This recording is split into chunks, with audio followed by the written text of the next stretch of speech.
Capital മാർക്കറ്റിലെ PYQs discuss ചെയ്യാമേ. അപ്പൊ ഈ ഒരു PYQs എന്ന് പറയുന്നത് പല പല പല ക്വസ്റ്റ്യൻ പേപ്പേഴ്സിൽ നിന്ന് എടുത്തിട്ടുള്ളതാണ്. PSCയുടെ തന്നെ ഡിഫറെന്റ് ലെവലിലുള്ള എക്സാമുകൾ ഉണ്ടല്ലോ. ഇപ്പം അസിസ്റ്റന്റ് മാനേജറും അതേപോലെ മാനേജറും ലെക്ചർ ഇൻ കൊമേഴ്സ് ഉണ്ട്, NVT കൊമേഴ്സ് ഉണ്ട്, HSST കൊമേഴ്സ് ഉണ്ട്, അതേപോലെ തന്നെ അക്കൗണ്ടന്റിന്റെ എക്സാം ക്വസ്റ്റ്യൻ പേപ്പേഴ്സ്. അങ്ങനെ ഒരു ഏറ്റവും lower level two highest top level lecture in commerce എന്നൊക്കെ പറയുമ്പോൾ ഏറ്റവും ടോപ്പ് ലെവലിൽ വരുന്ന എക്സാമുകളാണ്. അപ്പം അത്രയും ടോപ്പ് ലെവൽ തൊട്ട് അത്രയും ഹയസ്റ്റ് ലെവൽ വരെയുള്ള ക്വസ്റ്റ്യൻ പേപ്പറുകളിൽ നിന്ന് മാക്സിമം ക്വസ്റ്റ്യൻസ് നമ്മുടെ ഈ ഒരു ഏരിയയിൽ നിന്നുള്ള ചോദ്യങ്ങൾ മാത്രമായിട്ട് നമ്മൾ എടുത്തിട്ടുണ്ട്. അപ്പൊ നമുക്ക് സ്റ്റാർട്ട് ചെയ്യാം. ഓക്കെ, അത്യാവശ്യം ആളുകളൊക്കെ ജോയിൻ ആയെന്ന് തോന്നുന്നു.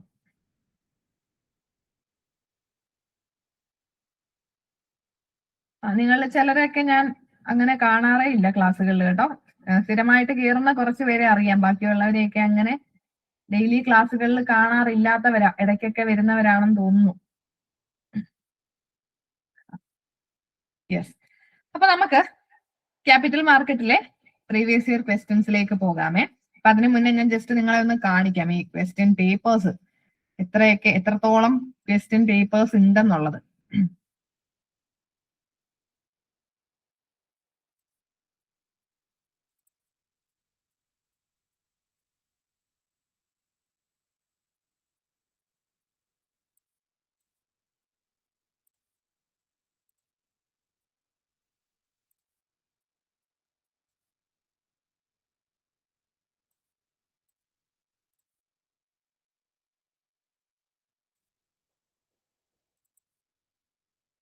ഇത് ലോവർ ഡിവിഷൻ അക്കൗണ്ടന്റ് ഉണ്ട്. അതേപോലെ തന്നെ ഇതൊക്കെ ഇതെല്ലാം നമ്മൾ ഇവിടുന്നൊക്കെ ഈ ഒരു ഏരിയയിൽ നിന്നുള്ള ചോദ്യങ്ങൾ എടുത്തിട്ടുണ്ട് കേട്ടോ. ഇൻസ്ട്രക്ടർ ഇൻ സെക്രട്ടേറിയൽ പ്രാക്ടീസ് ഉണ്ട്, അതേപോലെ തന്നെ accountant, then HSST 2017 HSST question paper ഉണ്ട്. അതേപോലെ ഇപ്പൊ റീസെന്റ് ആയിട്ട് നടന്ന HSST കൊമേഴ്സിന്റെ ക്വസ്റ്റ്യൻ പേപ്പർ ഉണ്ട്. KSFE manager, then lecture in commerce, അങ്ങനെ ഒരുപാട് ക്വസ്റ്റ്യൻ പേപ്പേഴ്സിൽ നിന്നാണ് നമ്മൾ ഈ ചോദ്യങ്ങളെല്ലാം എടുത്തിട്ടുള്ളത്. അപ്പൊ നമുക്ക് നേരെ question ഡിസ്കഷനിലേക്ക് പോകാമേ.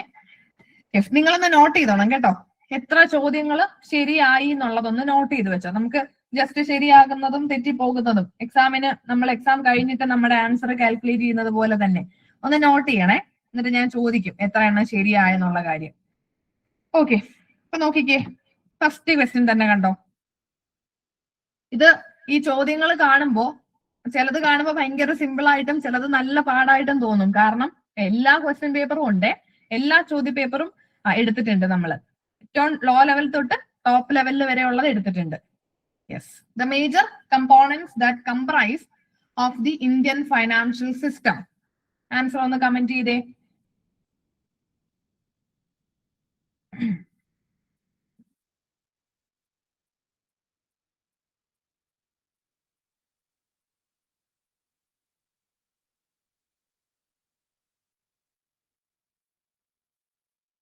Yes, very good. Option D ആണ് കറക്റ്റ് ആൻസർ അല്ലേ, ഓൾ ഓഫ് ദ അബോവ്. ഇതെല്ലാം ഇന്ത്യൻ ഫൈനാൻഷ്യൽ സിസ്റ്റത്തിന്റെ കമ്പോണന്റുകളാണ്. ഫൈനാൻഷ്യൽ ഇൻസ്റ്റിറ്റ്യൂഷൻസും financial market, financial instruments and financial services, ഇത്രയും കൂടെ ചേരുന്നതാണ് ഇന്ത്യൻ ഫൈനാൻഷ്യൽ സിസ്റ്റം. ഒരു കാര്യം കൂടെ നിങ്ങൾ ഓർക്കണേ, നമ്മൾ ഈ എടുത്തിരിക്കുന്ന നിങ്ങൾ ഇന്ന് ഇപ്പം കാണുന്ന ഇത്രയും ക്വസ്റ്റ്യൻസും ഒരെണ്ണം പോലും നമ്മളായിട്ട് പ്രിപ്പയർ ചെയ്ത ക്വസ്റ്റ്യനുകളല്ല. ഇതിൽ ഒരെണ്ണം പോലും ഇപ്പം ഞാൻ നിങ്ങളെ പഠിപ്പിച്ച ഏരിയയിൽ നിന്ന് ഞാൻ തന്നെ പ്രിപ്പയർ ചെയ്ത ക്വസ്റ്റ്യൻ അല്ല. ഇന്ന് നമ്മൾ നോക്കുന്ന എല്ലാ ക്വസ്റ്റ്യൻസും PSCയുടെ മാത്രമാണ് കേട്ടോ. ഇതെല്ലാം PSCയുടെ മാത്രം പ്രീവിയസ് ഇയർ ക്വസ്റ്റ്യൻ പേപ്പറുകളിൽ നിന്ന് എടുത്തിട്ടുള്ള ചോദ്യങ്ങൾ മാത്രമാണ്. ഒരെണ്ണം പോലും നമ്മൾ കൈന്നിട്ട് ഇട്ടിട്ടില്ല. ഓക്കെ, യെസ്, അടുത്ത ചോദ്യം നോക്കിക്കേ. Shares issued to ensure more loyalty and participation of employees is called. Comment ചെയ്താൽ മതി കേട്ടോ, എല്ലാരും കമന്റ് ചെയ്താൽ മതി.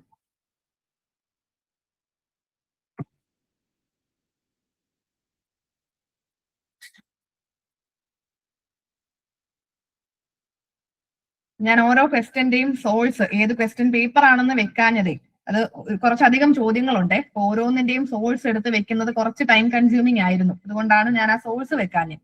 പക്ഷെ എല്ലാ ചോദ്യവും ഒരെണ്ണം പോലും ഇത് പുറത്തുനിന്നില്ല. ഞാൻ നിങ്ങൾക്ക് 100%, 110% ഉറപ്പാണ് തരുന്നത്. ഈ ചോദ്യങ്ങളെല്ലാം PSCയുടെ ക്വസ്റ്റ്യൻ പേപ്പേഴ്സിൽ നിന്നുള്ളതാണ്. യെസ് ഇവിടെ എംപ്ലോയീസിന്റെ ലോയൽറ്റിയും പാർട്ടിസിപ്പേഷനും ഒക്കെ എൻഷുർ ചെയ്യിക്കാൻ വേണ്ടി നമ്മൾ കൊടുക്കുന്ന ഷെയറുകൾ സ്വെറ്റ് ഇക്വിറ്റി ഷെയറുകളാണ് അല്ലെ. സ്വെറ്റ് ഇക്വിറ്റി ഷെയർ എക്സിസ്റ്റിംഗ് എംപ്ലോയീസിന് അവർ നമ്മുടെ കമ്പനിക്ക് വേണ്ടി വർക്ക് ചെയ്യുന്നു, അല്ലെങ്കിൽ അവരുടെ ഇന്റലക്ച്വൽ പ്രോപ്പർട്ടീസ് നമ്മുടെ കമ്പനിക്ക് വേണ്ടി തരുന്നു, അവരുടെ ടെക്നിക്കൽ നോളജും പ്രൊഫഷണൽ നോളജും ഒക്കെ നമുക്ക് വേണ്ടി തരുമ്പോൾ അതിനൊരു പ്രതിഫലമായിട്ട് നമ്മൾ കൊടുക്കുന്നതാണ് സ്വെറ്റ് ഇക്വിറ്റി ഷെയർസ്. യെസ്. അടുത്തത് നോക്കിക്കേ. Who is a cautious speculator? ഇതിൽ ആരാണ് cautious speculator? Bull, bear, stag or lame duck?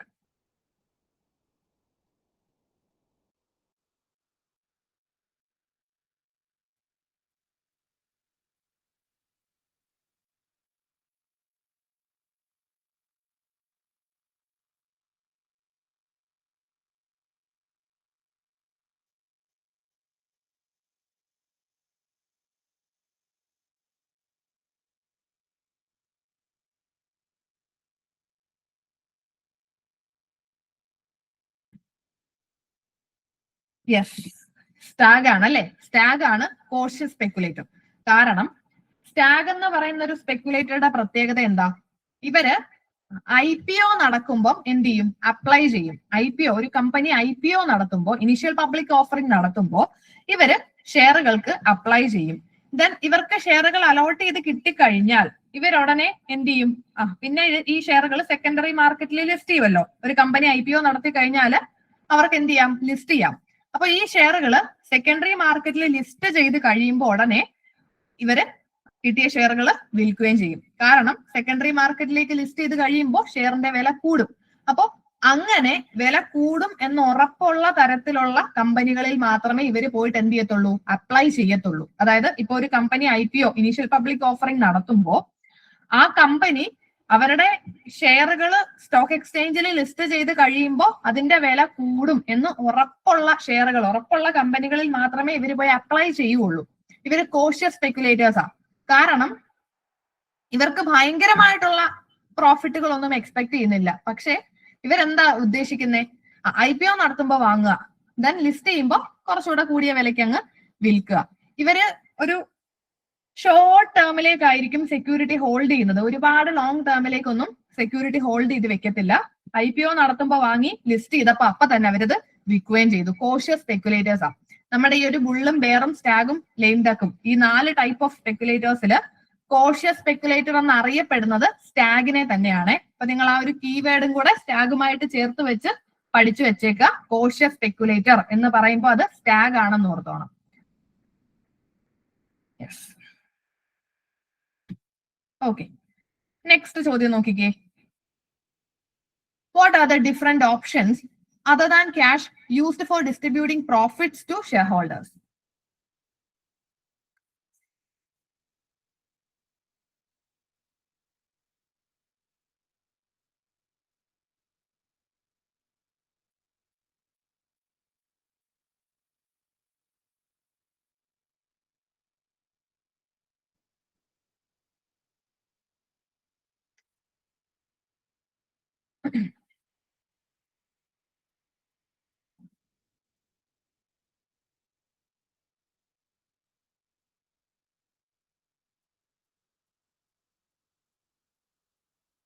Yes, right. Bonus shares ആണ് കറക്റ്റ് ആൻസർ അല്ലെ. ഇവിടെ പ്രോഫിറ്റ് ക്യാഷ് അല്ലാതെ മറ്റു തരത്തിൽ ഷെയർ ഹോൾഡേഴ്സിന് പ്രോഫിറ്റ് കൊടുക്കുന്ന മെത്തേഡ്സ് ഏതൊക്കെയാണെന്നാ ചോദിച്ചേക്കുന്നത്. അതില് നമ്മുടെ ഇപ്പൊ നമുക്ക് തന്നിട്ടുള്ള ഓപ്ഷൻസിൽ ബോണസ് ഷെയർ മാത്രമേ വരത്തുള്ളൂ. ബോണസ് ഷെയർ എന്ന് പറയുമ്പോൾ ഷെയർ ഹോൾഡേഴ്സിന് പ്രോഫിറ്റ് കൊടുക്കും, പ്രോഫിറ്റ് ആണ് കൊടുക്കുന്നത്. പക്ഷേ അത് ക്യാഷ് ആയിട്ടല്ല കൊടുക്കുന്നത്, അഡീഷണൽ ഷെയറുകളായിട്ട് കൊടുക്കും.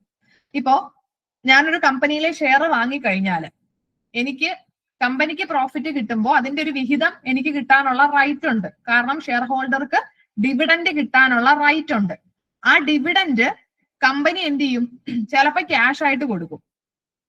ഇനിയിപ്പോ കമ്പനിക്ക് അവരുടെ പ്രോഫിറ്റിന്റെ ഒരു വിഹിതമാണ് കൊടുക്കുന്നത്. കമ്പനിക്ക് ആ പ്രോഫിറ്റ് മറ്റെന്തെങ്കിലും ഒരു കാര്യത്തിന് വേണ്ടി ഇപ്പൊ പൈസ കമ്പനിക്ക് അത്യാവശ്യമാണ്. അപ്പൊ ഈ പൈസ കൊടുക്കാനായിട്ട് ഇപ്പൊ ഇല്ല. അപ്പൊ കമ്പനി എന്ത് ചെയ്യും? ഡിവിഡൻഡ് ആയിട്ട് പൈസ കൊടുക്കുന്നതിന് പകരം അഡീഷണൽ ഷെയറുകൾ അങ്ങ് ഇഷ്യൂ ചെയ്ത് കൊടുക്കും. അതാണ് ബോണസ് ഷെയർസ്. ഇനി സ്റ്റോക്ക് സ്പ്ലിറ്റ് എന്ന് പറയുന്നത് ഒരിക്കലും പ്രോഫിറ്റ് കൊടുക്കുന്ന ഒരു മെത്തേഡ് അല്ല. സ്റ്റോക്ക് സ്പ്ലിറ്റ് എന്ന് പറയുമ്പോൾ അവിടെ കമ്പനി അവരുടെ ഔട്ട്സ്റ്റാൻഡിങ് ഷെയറുകളുടെ എണ്ണം എന്ത് ചെയ്യുക? കൂട്ടുക ചെയ്യുന്നത്. ഔട്ട്സ്റ്റാൻഡിങ് ഷെയറുകളുടെ എണ്ണം കൂട്ടാനായിട്ട് ചെയ്യുന്ന ഒരു പ്രവൃത്തിയാണ് സ്റ്റോക്ക് സ്പ്ലിറ്റ്. അതൊരിക്കലും പ്രോഫിറ്റ് ഡിസ്ട്രിബ്യൂട്ട് ചെയ്യുന്ന രീതി അല്ല. ഇപ്പൊ ഇവിടെ സ്റ്റോക്ക് സ്പ്ലിറ്റ് നടക്കുമ്പോൾ നമ്പർ ഓഫ് ഷെയർസ് കൂടും, വാല്യൂ പെർ ഷെയർ എന്ത് ചെയ്യും? കുറയുകയും ചെയ്യും. 20 രൂപയുടെ ഒരു ഷെയർ 10 രൂപയുടെ 2 ഷെയർ ആക്കി മാറ്റും. അതല്ലേ സ്റ്റോക്ക് സ്പ്ലിറ്റ്?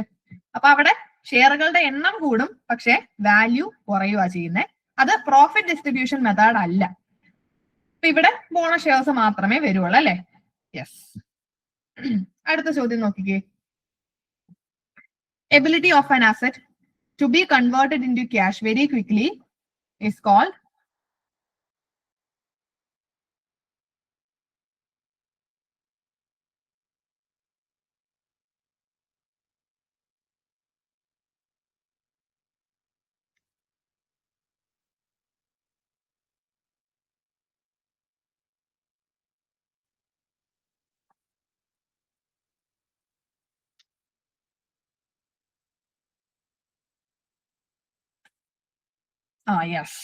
യെസ് ലിക്വിഡിറ്റി അല്ലെ?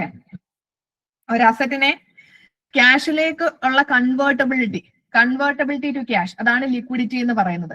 എത്രത്തോളം വേഗം നമുക്ക് ആ ഒരു അസറ്റിനെ ക്യാഷിലേക്ക് കൺവേർട്ട് ചെയ്യാൻ പറ്റും, അതാണ് ലിക്വിഡിറ്റിയിൽ മെഷർ ചെയ്യുന്നത്. കൺവേർട്ടബിൾ സെക്യൂരിറ്റി അതല്ല അല്ലെ? ഇപ്പം കൺവേർട്ടബിൾ ഡിബഞ്ചേഴ്സ് എന്ന് പറഞ്ഞാൽ എന്താ? ഇക്വിറ്റി ഷെയറിലേക്ക് കൺവേർട്ട് ചെയ്യാൻ പറ്റുന്നതിനെയാണ് ഈ കൺവേർട്ടബിൾ സെക്യൂരിറ്റീസ് കൊണ്ട് ഉദ്ദേശിക്കുന്നത്. യെസ്. അപ്പൊ ഇവിടെ ലിക്വിഡിറ്റി ആണ് കറക്റ്റ് ആൻസർ. അസറ്റിനെ ക്യാഷ് ആക്കി മാറ്റാനുള്ള ആ ഒരു എളുപ്പം, അല്ലെങ്കിൽ എത്രത്തോളം വേഗത്തിൽ ക്യാഷിലേക്ക് മാറുന്നു എന്നതിനെ ഡിനോട്ട് ചെയ്യുന്നത് ലിക്വിഡിറ്റി വെച്ചിട്ടായിരിക്കും. യെസ്. നെക്സ്റ്റ് വൺ നോക്കിക്കേ. In primary market first time issued shares to be publicly traded in stock market is called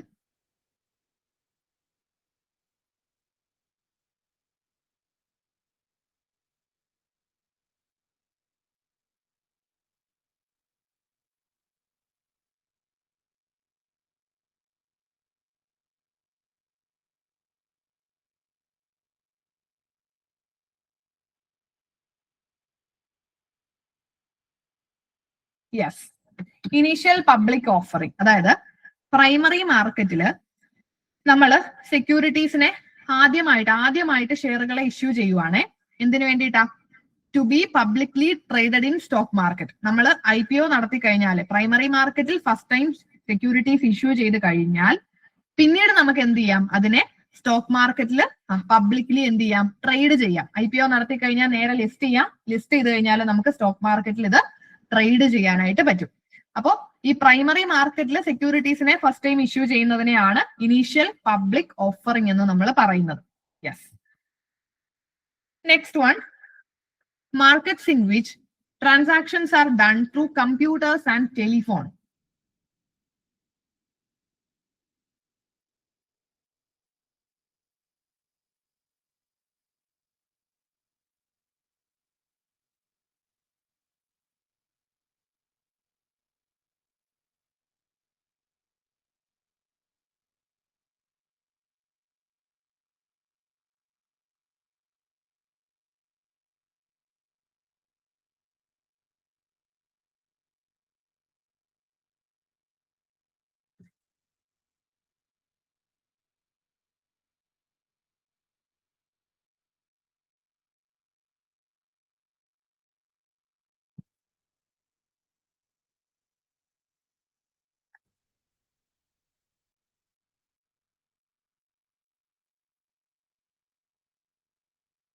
yes. ഇവിടെ നിങ്ങൾക്ക് ഒരു കുറച്ചു നേരം ഒന്ന് ചിന്തിച്ചു അല്ലെ?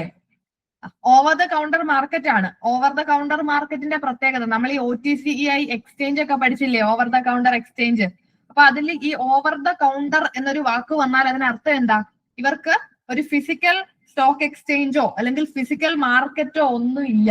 എല്ലാ ട്രാൻസാക്ഷൻസും ഇലക്ട്രോണിക്കലി അല്ലെങ്കിൽ കമ്പ്യൂട്ടേഴ്സിൽ കൂടിയോ ടെലിഫോണിൽ കൂടിയോ ആയിരിക്കും നടക്കുന്നത്. അവിടെ ഒരു ബിൽഡിംഗ് ഇല്ല, അല്ലെങ്കിൽ ഒരു ഫിസിക്കൽ സ്റ്റോക്ക് എക്സ്ചേഞ്ചോ ഒരു ഫിസിക്കൽ ബിൽഡിങ്ങോ ഒന്നുമില്ല. കംപ്ലീറ്റ് സ്ക്രീൻ ബേസ്ഡും അല്ലെങ്കിൽ ഇലക്ട്രോണിക്കൽ ആയിട്ടോ ടെലിഫോണുകൾ കൂടിയൊക്കെയാണ് ട്രാൻസാക്ഷൻസ് നടക്കുന്നതെങ്കിൽ അതാണ് ഓവർ ദ കൗണ്ടർ മാർക്കറ്റ് എന്ന് പറയുന്നത്. യെസ്, അടുത്ത ചോദ്യം നോക്കിക്കേ. Which financial institution provide specialised assistance to MSMEs in Kerala? Sorry, India.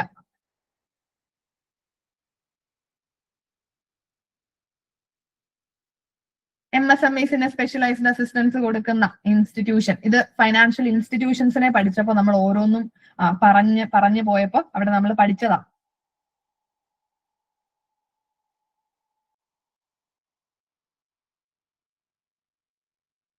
Yes, very good. SIDBI, small industries development bank of India അല്ലെ? സ്മോൾ ഇൻഡസ്ട്രീസ് ഡെവലപ്മെന്റ് ബാങ്ക് ആണ്. Yes, very good, right.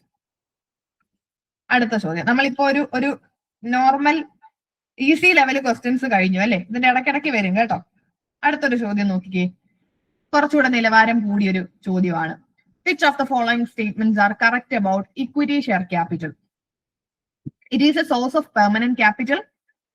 The dividend payable to equity shareholder is a charge against profit. In the event of winding up, ordinary shareholders can exercise their claim on assets after the claims of other suppliers of capital have been met.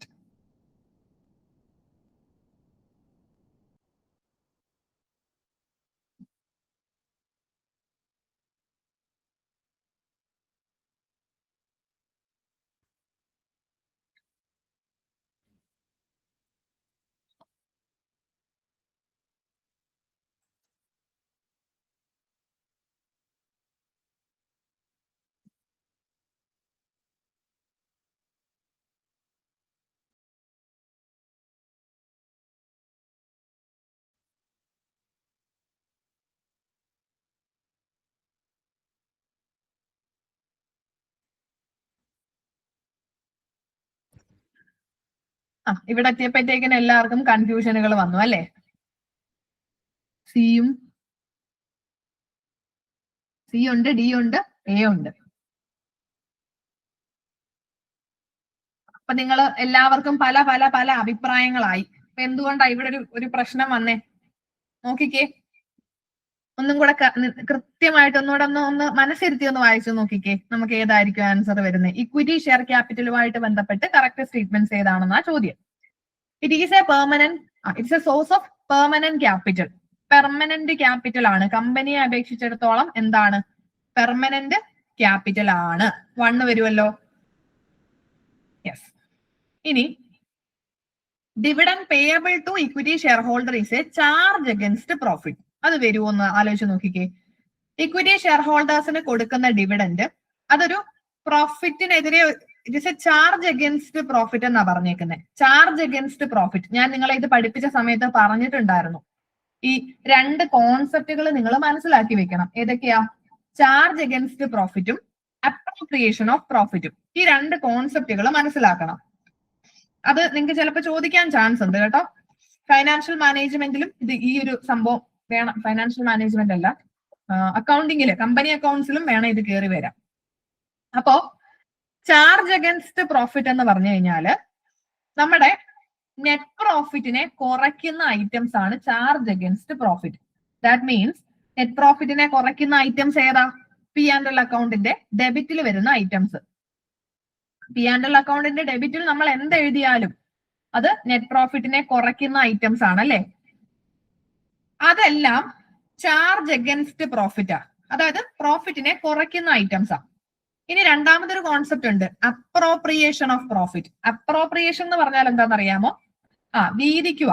അതായത് net profit പ്രകാരം P&L account പ്രകാരമുള്ള net profit ഉണ്ടല്ലോ, net profit as per P&L account. P&L അക്കൗണ്ടിൽ നമുക്ക് calculate ചെയ്ത് നമുക്ക് കിട്ടിയ net പ്രോഫിറ്റിനെ പിന്നെ നമ്മൾ എന്ത് ചെയ്യും? അപ്രോപ്രിയേറ്റ് ചെയ്ത് കൊടുക്കും, അതായത് വീതിച്ചു കൊടുക്കും. അതാണ് അപ്രോപ്രിയേഷൻ ഓഫ് പ്രോഫിറ്റ്. അപ്പോ ഈ ഡിവിഡൻഡ് എന്ന് പറയുന്നത് ഇക്വിറ്റി ഷെയർ ഹോൾഡേഴ്സിന് കൊടുക്കുന്ന ഡിവിഡൻഡ് ചാർജ് അഗൻസ്റ്റ് പ്രോഫിറ്റ് ആണോ അപ്രോപ്രിയേഷൻ ഓഫ് പ്രോഫിറ്റ് ആണോ? നിങ്ങൾ തന്നെ പറഞ്ഞേ.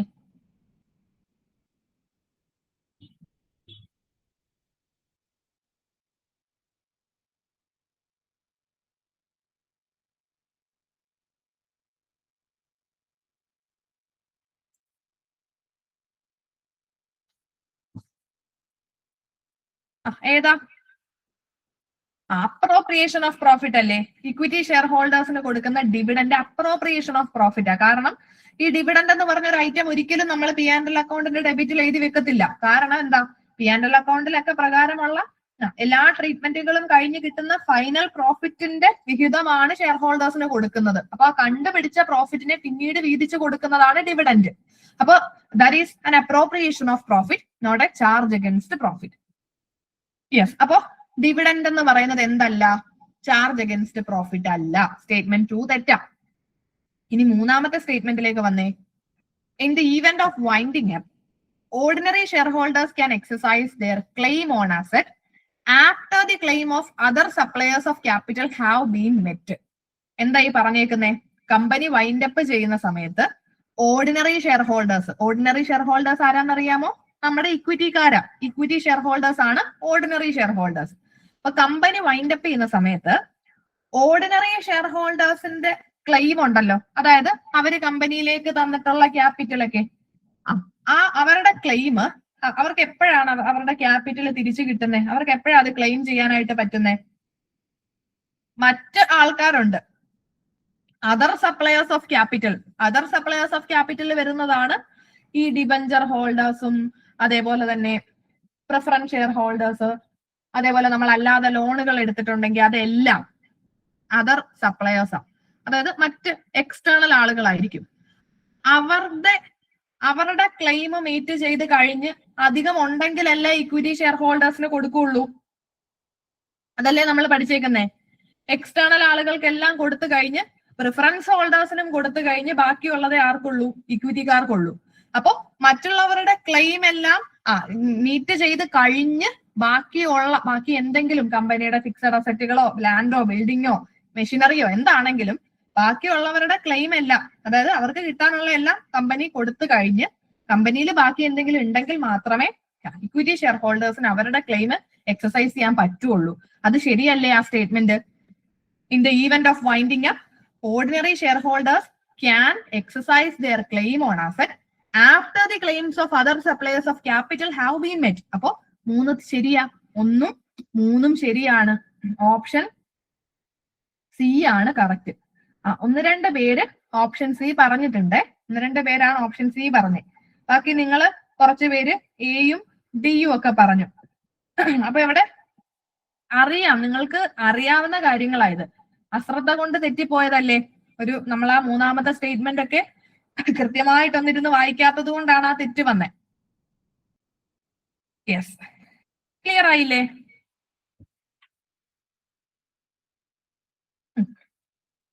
ഓക്കെ, അപ്പൊ നമുക്ക് അടുത്ത ചോദ്യം നോക്കാം.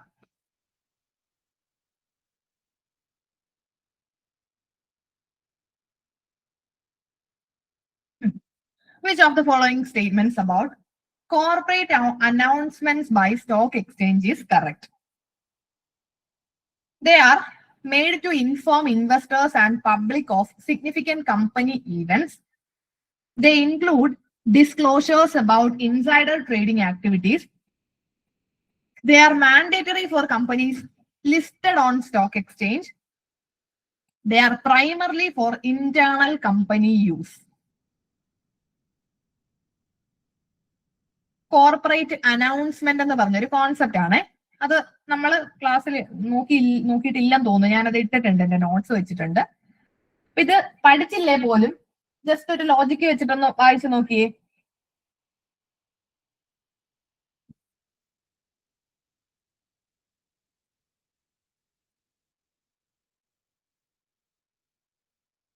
Corporate announcement by stock exchange.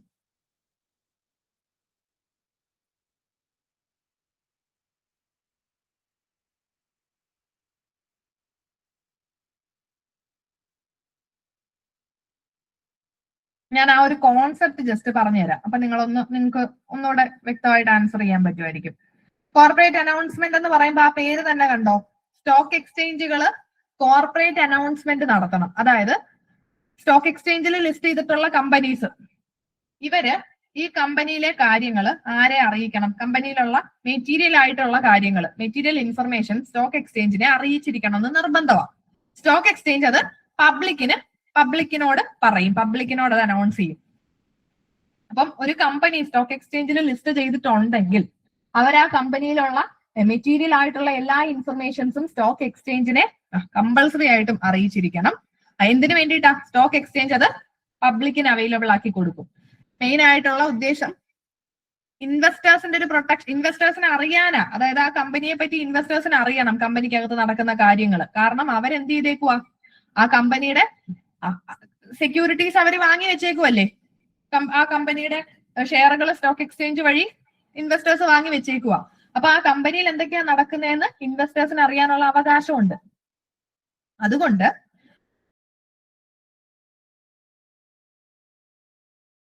അങ്ങനെ സ്റ്റോക്ക് എക്സ്ചേഞ്ചിൽ ലിസ്റ്റ് ചെയ്തിട്ടുള്ള എല്ലാ കമ്പനീസും അവരുടെ കമ്പനിക്കകത്ത് നടക്കുന്ന എല്ലാ മെറ്റീരിയൽ ആയിട്ടുള്ള ഇൻഫർമേഷനും സ്റ്റോക്ക് എക്സ്ചേഞ്ചിനെ അറിയിച്ചിരിക്കണം എന്നുള്ളത് കമ്പൽസറിയാ.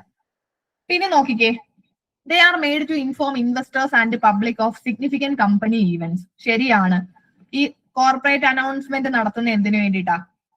ആ കമ്പനിയിലുള്ള ആ കമ്പനിയുടെ ഷെയറുകൾ വാങ്ങിയിട്ടുള്ള ആൾക്കാരുണ്ടല്ലോ, ഇൻവെസ്റ്റേഴ്സ്, അവരെയും പബ്ലിക്കിനെയും ഒക്കെ ഇൻഫോം ചെയ്യാനാ ആ കമ്പനിയിൽ നടക്കുന്ന കാര്യങ്ങൾ. They include disclosure about insider trading activity. Insider trading ആക്ടിവിറ്റിയും വരും. ഇൻസൈഡർ ട്രേഡിംഗ് എന്ന് പറഞ്ഞാൽ തന്നെ എന്താ?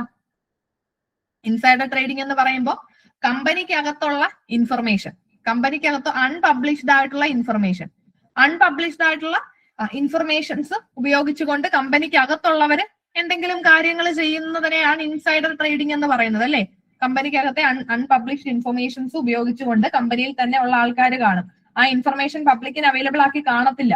അതിനു മുന്നേ ആ ഇൻഫർമേഷൻ നമുക്ക് കിട്ടിയത് കൊണ്ട് അത് വെച്ചിട്ട് നമ്മൾ ട്രേഡ് ചെയ്യും.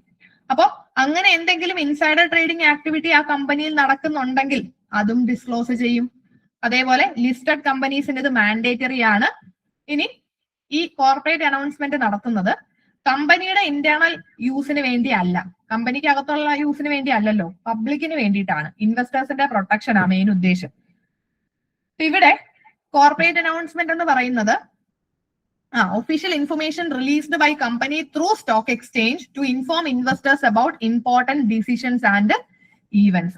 അപ്പൊ ഈ സ്റ്റോക്ക് എക്സ്ചേഞ്ചുകളിലേക്ക് കമ്പനി അവരുടെ ഇമ്പോർട്ടന്റ് ഈവന്റ്സിനെ പറ്റിയൊക്കെ ഡിസ്ക്ലോസ് ചെയ്യും. അവരത് പബ്ലിക്കിന് ഡിസ്ക്ലോസ് ചെയ്യും. ഇവിടെ major type of corporate announcements എന്ന് പറയുന്നത് ഈ കമ്പനി ഡിവിഡൻഡ് അനൗൺസ് ചെയ്യുന്നുണ്ടെങ്കിലോ, അതേപോലെ bonus issue, stock split, right issue, അതേപോലെ കമ്പനിയുടെ ഫൈനാൻഷ്യൽ സ്റ്റേറ്റ്മെന്റുകൾ, കമ്പനി ഏതെങ്കിലും തരത്തിലുള്ള മെർജറോ അക്വിസിഷനോ ടേക്ക് ഓവറോ നടത്തുന്നുണ്ടെങ്കിൽ ആ കാര്യങ്ങളും, അതേപോലെ അവരുടെ മാനേജ്മെന്റിൽ എന്തെങ്കിലും ചേഞ്ച് ഉണ്ടായി, ബോർഡ് ഓഫ് ഡയറക്ടേഴ്സിൽ ചേഞ്ച് വന്നു, അങ്ങനെ എന്തെങ്കിലും ചേഞ്ചുകൾ ഉണ്ടെങ്കിൽ അറിയിക്കണം. ഷെയറിന്റെ ബൈബാക്ക് നടക്കുന്നതും, അതേപോലെ IPO FPO ഒക്കെ കമ്പനി വീണ്ടും ഫർദർ ഷെയറുകൾ ഇഷ്യൂ ചെയ്യുന്നുണ്ടെങ്കിലോ, അങ്ങനെയുള്ള എല്ലാ ഇൻഫർമേഷൻസും സ്റ്റോക്ക് എക്സ്ചേഞ്ചിലേക്ക് ലിസ്റ്റഡ് കമ്പനീസ് അറിയിച്ചിരിക്കണം. അതാണ് കോർപ്പറേറ്റ് അനൗൺസ്മെന്റ് എന്ന് പറഞ്ഞൊരു കോൺസെപ്റ്റ്. അപ്പോ ഇൻസൈഡർ ട്രേഡിംഗ് ആക്ടിവിറ്റീസ് നടക്കുന്നുണ്ടെങ്കിൽ അതും അറിയിച്ചിരിക്കണം. എല്ലാമാണ് സ്റ്റോക്ക് എക്സ്ചേഞ്ചിലേക്ക് നമ്മൾ എന്ത് ചെയ്യേണ്ടത്? ഡിസ്ക്ലോസ് ചെയ്യേണ്ടത്. അപ്പൊ സ്റ്റോക്ക് എക്സ്ചേഞ്ച് അത് എന്ത് ചെയ്യും? പബ്ലിക്കിന് ഡിസ്ക്ലോസ് ചെയ്യും. This is corporate announcements.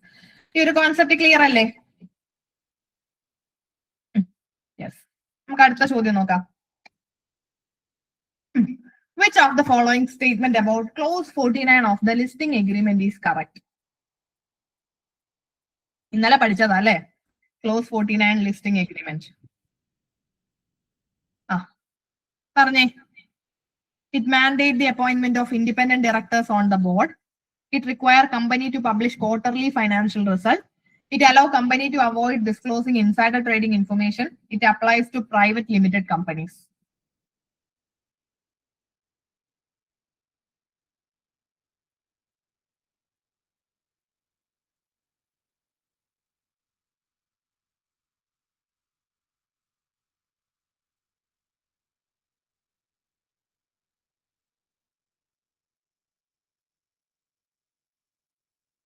ഇത്രയും സമയം വേണ്ട, നമ്മൾ ഇന്നലെ പഠിച്ച കാര്യങ്ങളാ, ഒറ്റയടിക്ക് ആൻസർ ചെയ്യാൻ പറ്റും.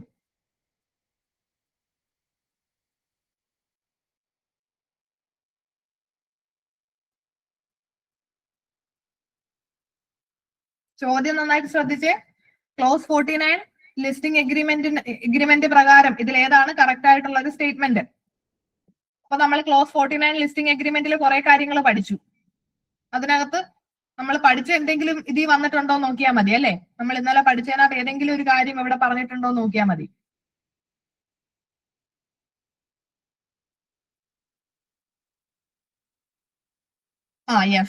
യെസ് ഓപ്ഷൻ എ ആണ് correct. Appointment of independent directors. Board of ഡയറക്ടേഴ്സിൽ ഇൻഡിപെൻഡന്റ് ഡയറക്ടേഴ്സിന്റെ അപ്പോയിന്റ്മെന്റ് മാൻഡേറ്ററി ആയിട്ട് ഇവർ പറയുന്നുണ്ട്. ഇത്ര വേണം, ആ ഒരു കോമ്പോസിഷനും അവർ പറയുന്നുണ്ട്. എക്സിക്യൂട്ടീവ് ഡയറക്ടേഴ്സും നോൺ എക്സിക്യൂട്ടീവ് ഡയറക്ടേഴ്സിനെ പറ്റി പറയുന്നുണ്ട്. ചെയർമാൻ നോൺ എക്സിക്യൂട്ടീവ് ആണോ എക്സിക്യൂട്ടീവ് ആണോ നോക്കും. അങ്ങനെയാണെങ്കിൽ ഇൻഡിപെൻഡന്റ് ഡയറക്ടേഴ്സ് ഇത്ര വേണം എന്നൊക്കെയുള്ളൊരു കറക്റ്റ് ക്രൈറ്റീരിയ പറയുന്നില്ലേ ക്ലോസ് 49-നകത്ത്? അപ്പൊ നമ്മൾ ഇന്നലെ പഠിച്ച ഏതാ? ഓപ്ഷൻ എ മാത്രമാണ് ഇവിടെ വരുന്നത് അല്ലെ. നമ്മൾ പഠിച്ചതിനകത്തുനിന്ന് ഇത് മാത്രമേ വന്നിട്ടുള്ളൂ. ബാക്കിയൊന്നും ക്ലോസ് 49-ൽ പറയുന്ന കാര്യങ്ങളല്ല. യെസ്. നെക്സ്റ്റ് വൺ നോക്കിക്കേ. Which one of the following statements are true about whistleblowing?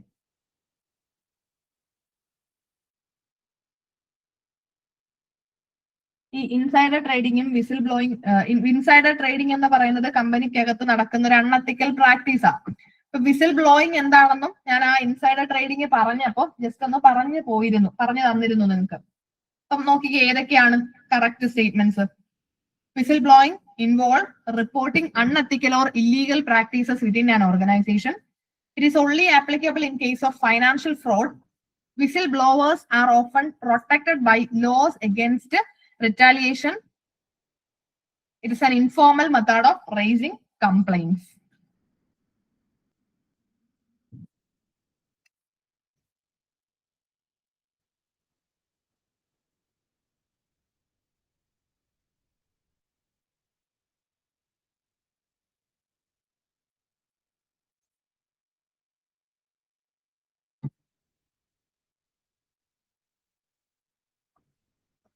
എല്ലാവരും ഡിഫറെന്റ് ആൾക്കാരാണ് അല്ലെ. A B C. ബാക്കിയുള്ളവരോട് പറഞ്ഞേ, എല്ലാവരും ഒന്ന് പറഞ്ഞേ. നിങ്ങൾ ജസ്റ്റ് അറിയത്തില്ലെങ്കിൽ മിണ്ടാതിരിക്കല്ലേ, അങ്ങ് ഗസ് ചെയ്തോണം.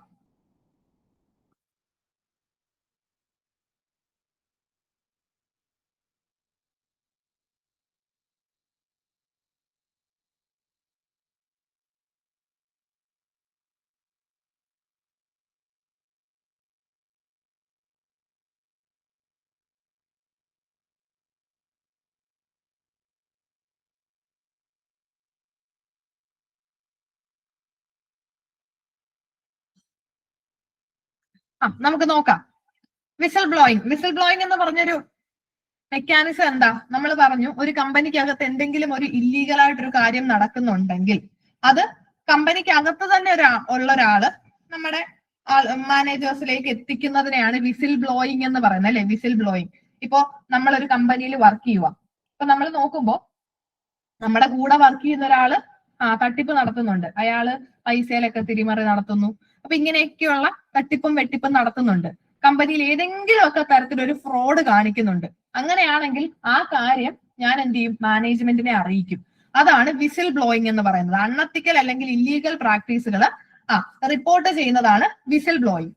അപ്പോ ഇവിടെ വിസിൽ ബ്ലോയിങ് എന്ന് പറയുന്നത് ഏത് തരത്തിലുള്ള ഫ്രോഡുകൾ, ഇപ്പൊ ഒരു ഫ്രോഡോ അൺഎത്തിക്കലോ ഇല്ലീഗലോ ആയിട്ട് എന്ത് ചെയ്താലും അത് അവിടെ അപ്ലിക്കബിൾ ആകും.